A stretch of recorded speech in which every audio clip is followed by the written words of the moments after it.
Boa noite. Taxista é assassinado a tiros em estacionamento de supermercado em Abreu e Lima.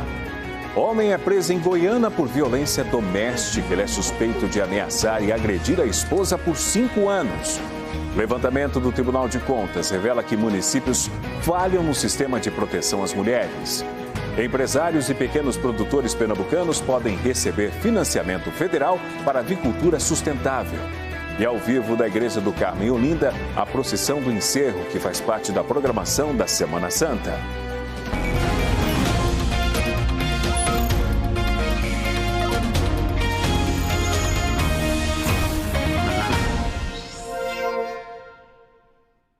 Clientes e funcionários de um supermercado de Abreu e Lima, na região metropolitana, foram surpreendidos por um episódio de violência esta tarde.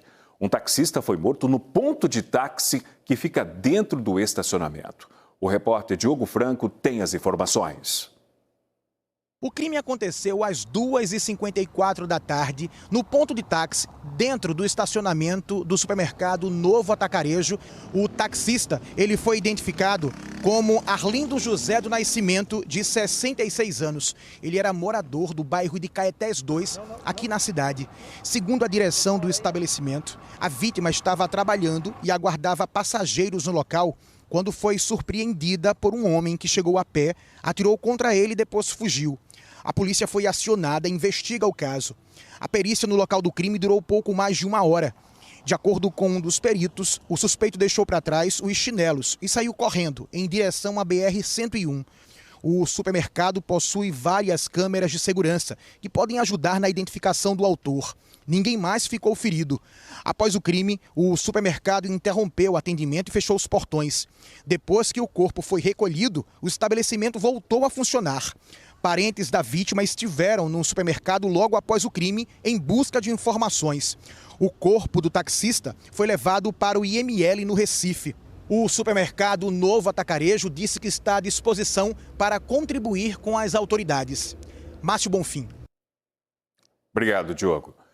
Você já segue o NE2 no Instagram? Nosso perfil é o @ene2.globo e a gente postou por lá que um homem de 44 anos, identificado como José Sérgio Silva, foi preso em Goiânia, na Mata Norte, suspeito de ameaças e agressões contra a esposa. Os crimes teriam ocorrido em Pedras de Fogo, cidade vizinha que fica na Paraíba, onde o casal mora.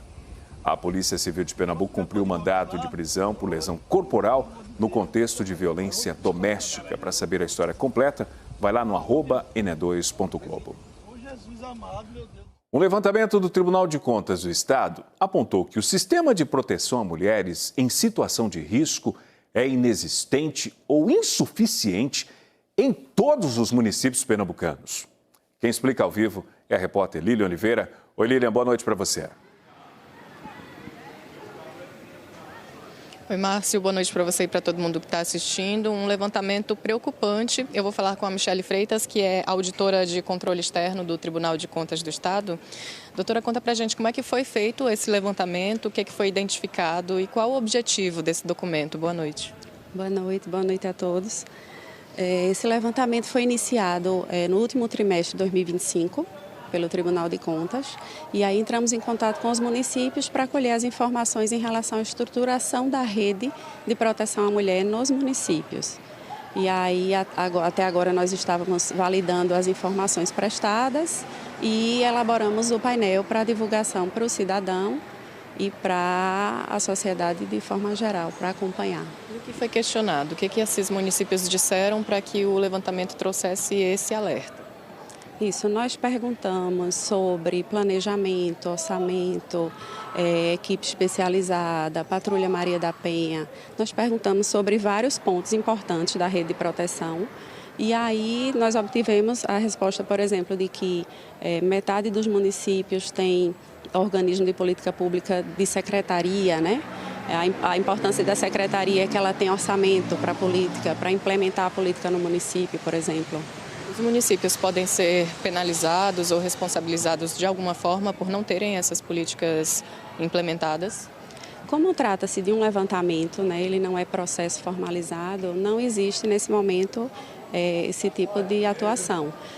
A intenção é aprofundar o estudo para ainda esse ano divulgar um índice onde a gente vai conseguir monitorar a implementação, a melhora da política nos municípios de Pernambuco. Muito obrigada pelas informações, Michele Freitas, é auditora de controle externo do Tribunal de Contas. O relatório traz também um dado mostrando que Pernambuco é o 5º estado onde mais se pratica o crime de feminicídio, Márcio. Então, isso mostra a necessidade, né, de que essas políticas públicas realmente existam e sejam implementadas. Volto com você. A necessidade, rigor e implementação de políticas públicas no combate à violência contra a mulher. Obrigado, Lília. Um representante do Ministério da Agricultura esteve hoje no Recife para falar de um incentivo à avicultura sustentável. O encontro foi para apresentar aos produtores soluções do programa Caminho Verde do governo federal. O governo tem 3 bilhões de reais reservados para investir na produção rural da Caatinga em indústrias, pequenos e médios empreendedores que cumpram as normas de responsabilidade ambiental. Sustentabilidade, visa a inclusão social, desenvolvimento da região. É uma região que tem muito consumo. Um dos principais desafios é justamente os insumos, né? Quando você tem a produção de ração, e aí ração é basicamente milho e o farelo de soja, a gente está tratando dos insumos, como você bem colocou, e da importância de ter uma produção mais forte e robusta de milho aqui na região. O representante do Ministério da Agricultura apontou a necessidade de trabalho conjunto para que o financiamento público faça diferença no meio ambiente e na economia, gerando empregos.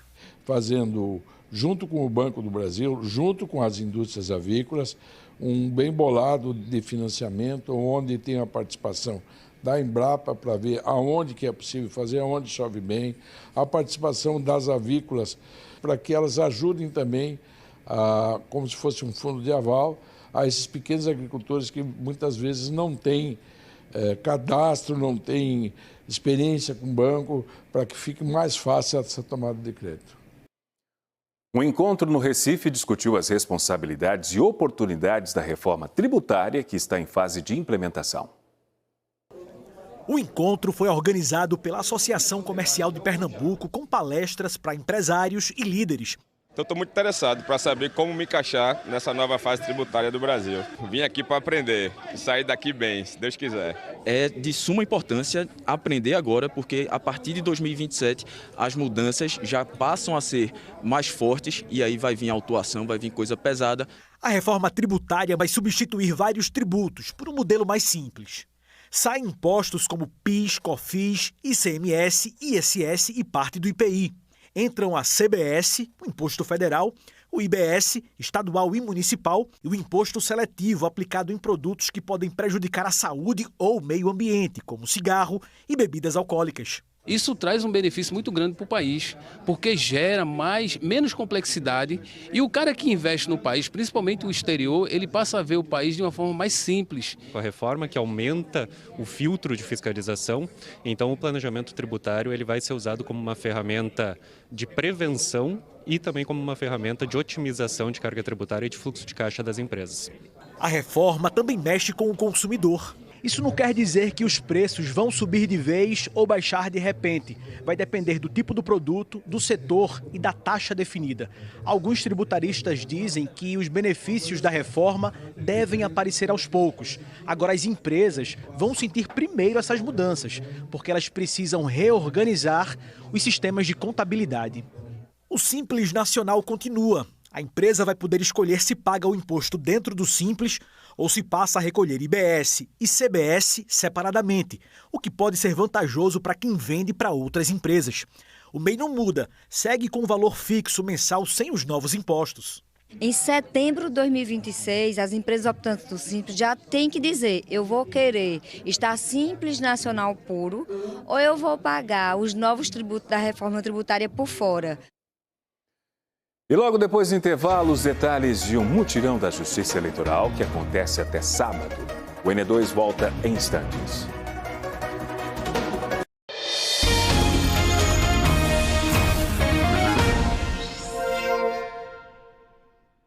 O Conselho de Ética da Câmara do Recife aceitou uma denúncia contra o vereador Chico Kiko do PSB. Ele é acusado de ameaça pelo também vereador Eduardo Moura do Novo.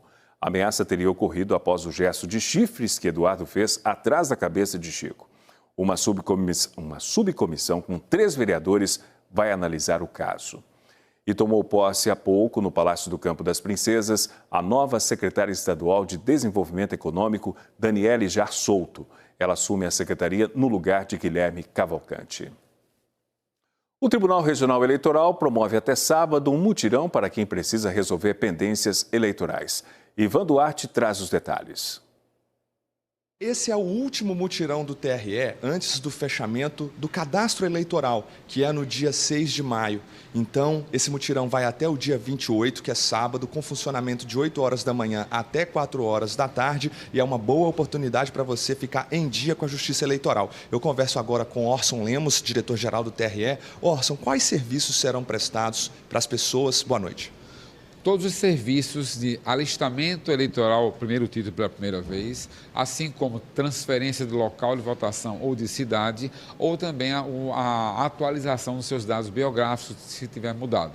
Todos eles serão feita a coleta biométrica. Quais documentos a pessoa precisa trazer para ter acesso ao serviço? É necessário que a pessoa tenha um documento de identificação para todo tipo de atendimento. Porém, o alistamento exige a comprovação de residência naquele município. Assim como também, se for do sexo masculino acima de 18 anos, alistamento militar é obrigatório. Tá certo, Orson. Obrigado pela participação aqui com a gente. Pessoal, é preciso fazer um agendamento no site, que eu vou deixar aqui na tela para vocês, já que o cadastramento fecha no dia 6 de maio. Eu volto ao estúdio.